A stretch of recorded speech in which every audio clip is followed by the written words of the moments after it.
This is Jamie Drummond for Good Food Revolution. We are happy today to be joined by none other than Kim Wilcox, who is joining us all the way from Knoxville, Tennessee. How are you today? I'm doing great. How are you, Jamie? Good, good, good. Now, we are here to speak about spam in particular, but before we get into that, why don't you tell us a little bit about what you do at your establishment, It's Also Yummy Cafe in Knoxville, Tennessee?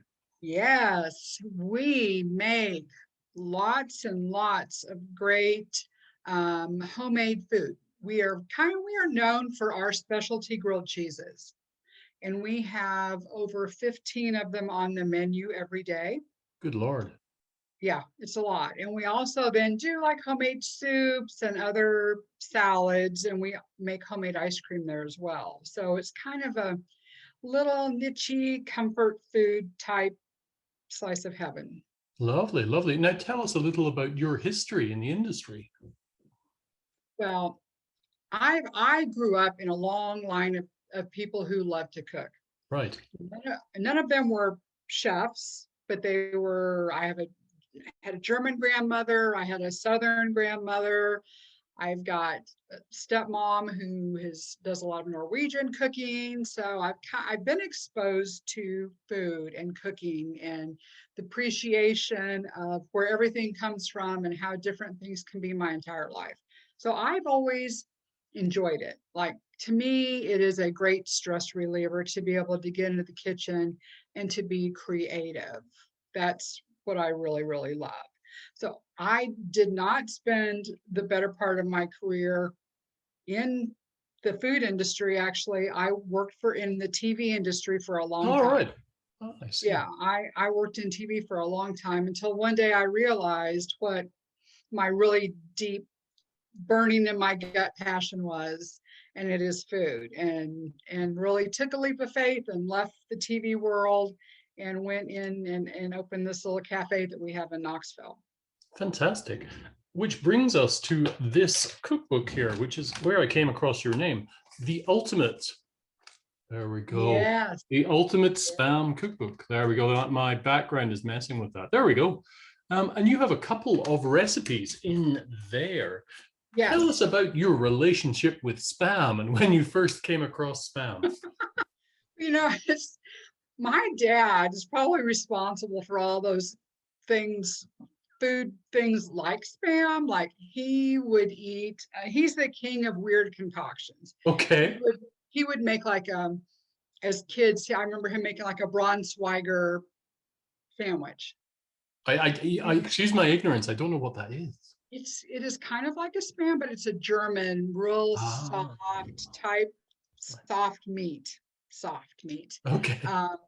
Yeah, he would make triple decker sandwiches with pickled herring and peanut butter and jelly and put some spam in there. And my husband really likes spam, and so occasionally we would just buy some, and I would just kind of, like I do with every unique ingredient I find, I just try to play around with it and see what it is that I could do with it that might be a little bit different than what most people are hearing about. Well, perhaps you could explain your grilled spam shady, which I believe was concocted on the way back from an Eminem concert. What? Yes, it was. So I went to a music festival in Atlanta, and Eminem was playing, who I absolutely love. Right. I think he's brilliant. And sometimes when I'm feeling a little stressed out, if I just listen to that, then it kind of busts up all my stress and lets me have a better day. So I was at the cafe. We always have a grilled cheese of the month. Besides the ones we have on the menu, we have a grilled cheese of the month. And I was driving back in the car and I was listening to his music. And I was thinking to myself, I really have got to come up with this grilled cheese of the month before I get back home, because it's time. And so then I'm listening to his songs, and he's talking in his song about his mom's spaghetti. And I'm like, oh my gosh, that's it. That's it. We have to put spaghetti on a grilled cheese. So we have had two versions of it. Actually three. We have the Spam version, We have like the normal spaghetti version, and then we have the grilled Slim Shady Supreme, which has pepperoni, fried pepperoni on it too. Good Lord. Okay. Yeah, it's And very popular. what do you believe Spam brings to a sandwich like that? Well, I mean, it has got its own unique flavor, Mhm. and it's got the texture of it. You can do so many different things with the texture of it. Um, and just, I mean, the variety for one thing. There's hardly any other meat you could use to add to a sandwich that would give you the amount of variety that Spam has to offer. I mean, it's amazing the different varieties they have. Do you know what? You won't believe this, but I think we just get the original Spam here. Really? Yes, yes, I'm serious. Yeah. I have only ever seen the original Spam. Perhaps I saw a low sodium one, but it's not something that I have eaten upon too many occasions. I think with the pandemic, I actually hoarded some. So I do have Right. some in house. Yes, it has a I mean, great that's been, shelf I life. think, a reason why Spam sales have been going through the roof with people thinking Yeah, about emergency preparedness and the like. But right. which types of Spam do you utilize? Well, if you look on Amazon sometime, Mhm. they have like, because I bought it for my husband for his birthday last year. They have a variety pack, and I think that there's 13 flavors Oh God. on I- Amazon. Yeah, there's like a cheese spam. There's like a, jalapeno spam, which I like spicy food a lot, Okay. so I'm a little partial to that one. There's like a Portuguese spam. I mean, there's a bacon spam. There's flavors that you can't even imagine. So It's really pretty cool. these variety packs, I think I was reading in this book that these kind of variety packs of Spam are seen as being a suitable wedding gift in the Philippines. Yes, yes, I would assume so. And I was reading about the history, about the reason that Spam is ingrained in so many of the Pacific Islands cuisines is because of all of the US forces who were stationed throughout the Pacific Islands. And they brought Spam with them because that was one of their foodstuffs they were given at the time.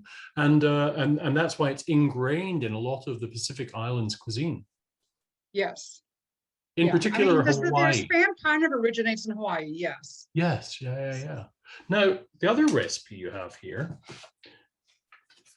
where here we are, deviled Spam grilled cheese. Now, grilled cheese is a theme here, of course. I know that you have an upcoming book on grilled cheese, Yes. but tell us a bit about the deviled Spam grilled cheese.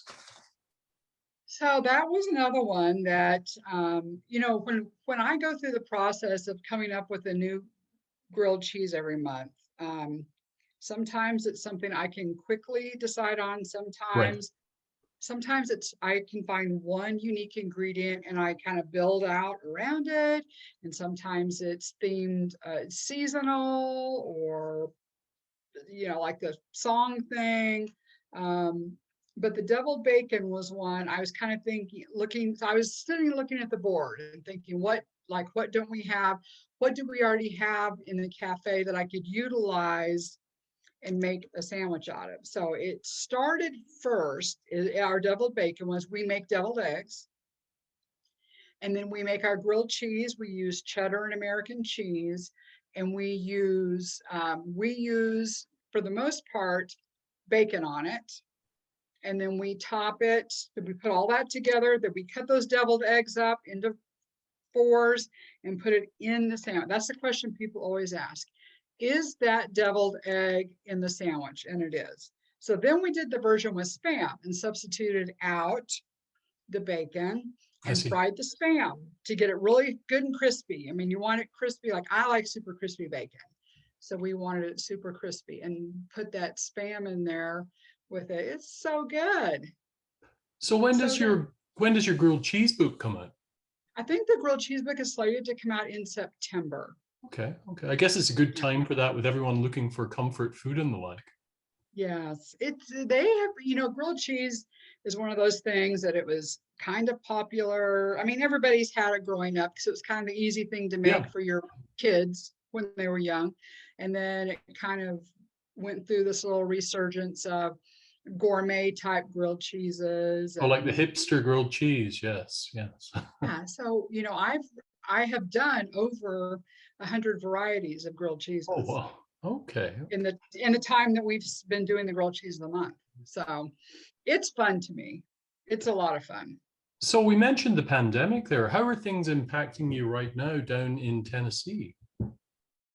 It's, the restaurants have taken a pretty big hit Yeah. over the last year and a half. I'm not gonna lie about that one. As far, and a lot of the other social type businesses have as well. It's been hard on people. We've had it's all how you look at it. We've had, we have a lot of feedback from customers at the cafe who we have a mask mandate in place here, Right. Right. and people are still asked to wear a mask in public. We enforce that at the cafe. Right. We're a small business. I have 6 people working there.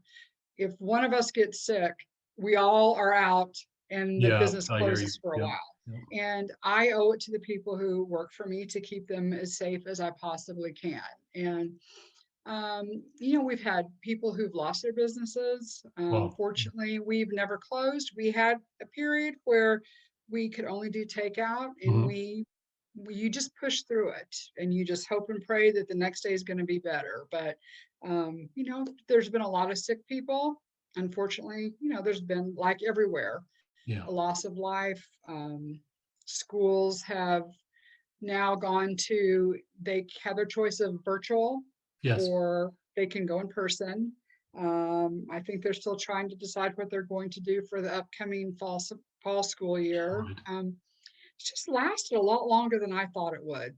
Yes, yes, yes. Have you been satisfied with your state's management and mitigation of the pandemic?